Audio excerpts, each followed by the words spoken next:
అంగవైకల్యంతో బాధపడతాం. ఎంత బాధ! 40 సంవత్సరాల నుంచి ఆ బాధ అనుభవిస్తున్నాడు ఆ వ్యక్తి. 40 సంవత్సరాల నుంచి అదే గుడి మెట్ల దగ్గర నలుగురు తీసుకొచ్చి కూర్చోబెడితే అందరు వేసిన చిల్లరంతా పోగు చేసుకుంటున్నాడు. మోసుకొచ్చిన వాళ్ళని కూడా పోషిస్తున్నాడండి. 4 వ్యక్తులు ఆ వ్యక్తిని మోసుకొచ్చి అక్కడ కూర్చోబెడితే ఈయన పోషించబడటమే కాదు, ఇంకొక 4 పోషిస్తున్నాడు అంగవైకల్యం కలిగిన వ్యక్తి. ఎవరు ఇష్టపడతారండి గుడి దగ్గర పళ్ళెం పట్టుకుని ఎండలో కూర్చోవాలని? మనం అనుకుంటాం సోమరిపోతులండి, వీళ్ళు పని చేయలేక అడుక్కుంటున్నారు అనుకుంటాం రోడ్డు మీద కనపడ్డం చూసి.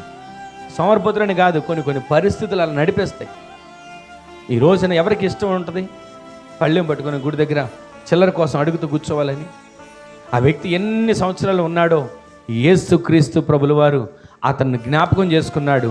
పేతురు, యోహానులు అతని చెంతకు వచ్చారు. నజరేయుడైన యేసు నామములో వీనికి నడు అని చెప్పగానే లేచి నిలబడ్డాడు. మందిరంలోకి వెళ్ళి గంతులు వేస్తూ దేవుని మహింపరిచాడు. హల్లెలూయా.